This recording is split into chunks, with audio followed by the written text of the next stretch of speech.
In this video, I'm going to be going over how to make a friendship bracelet. These are the topics that I will be covering.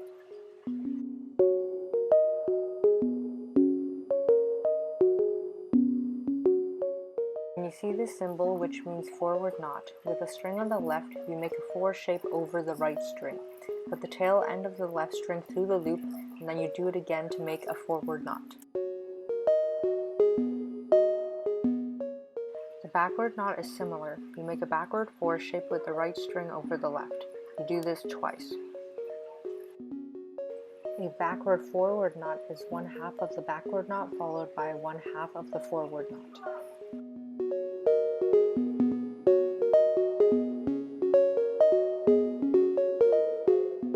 Last knot is the forward backward knot, which is 1/2 of the forward knot and 1/2 of the backward.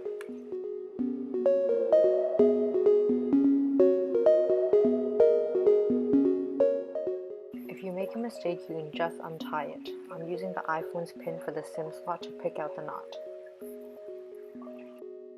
You use the string on the tail end of the arrow and follow the direction of the arrow to make a knot. Right means forward and left means backward. For example, this symbol means a forward backward knot using the left string. To start my bracelet, I'm going to make a loop. You can only make this kind of loop if you have an even number of strings in your pattern. My pattern requires 22 strings in total. I cut 11 strings and pinned down the midpoint of the strings. I wanted my loop to be green, so I made one of my green strings longer than the rest. To begin, you just use your longer string, which is also pinned at the midpoint, and you make a series of forward, backward knots over the rest of the strings until you reach your desired length. The more knots, the longer the loop.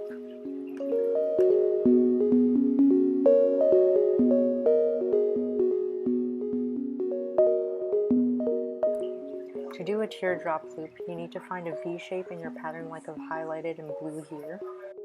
So I'm going to start with the right side of the pattern. For the first knot, you make a backward forward knot with the outermost string, which is the A1 string, onto the A2 string. This will bring the A1 string back to being the outermost string.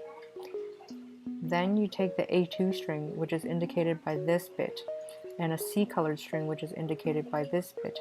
And you take the C-colored string and make a forward knot onto the A2 string. And remember, a forward knot is made from 2 4 shapes. You move on to the next knot, then you take the A2 string and then another black colored string or another A string, and then you make a backward knot with the A2 string over this A string.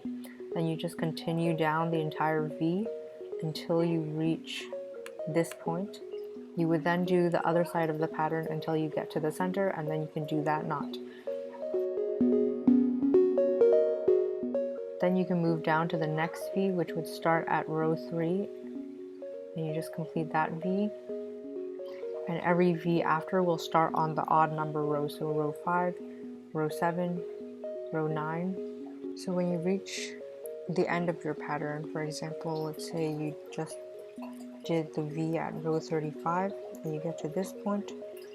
If you want to restart your pattern, all you have to do is align this letter A to the A at the top, and you just continue that V here, and you keep on going. So row 37 ends at a C, you align it to the C at the top, and you do this V, and you just continue and repeat until you're done your pattern.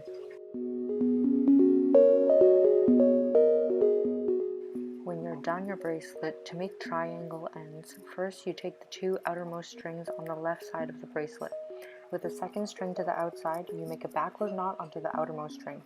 Then you take the third string and make a backward knot on both the first and second strings. You will continue this until you get into the center, and then mirror this on the other half, but using forward knots.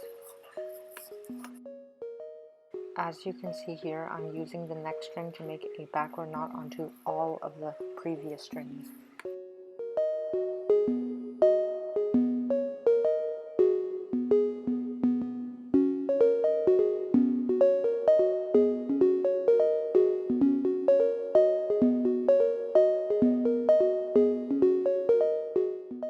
Then you can take the 2 tails and twist them both in the same direction. Then twist them around each other in the opposite direction. Finish this off by tying up the end with a simple knot.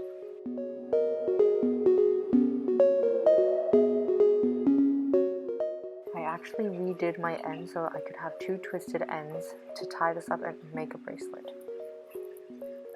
And this is the final product.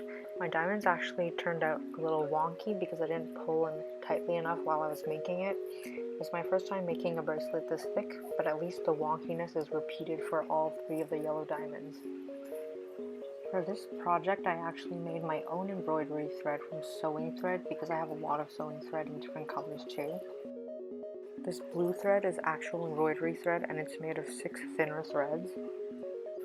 I measured out 7 to 8 threads from the spool and bundled them together. I made strings that were twice my wingspan, and I had a lot of string left over after I finished my pattern, so if you want to make a necklace or a choker, it's really good to have extra thread. It's also good so that you don't run out while you're doing your pattern. If you make your own thread, you can also mix colors. Here I took 2 red sewing threads and bundled them into the yellow, and I also put 2 yellow threads into the red bundle.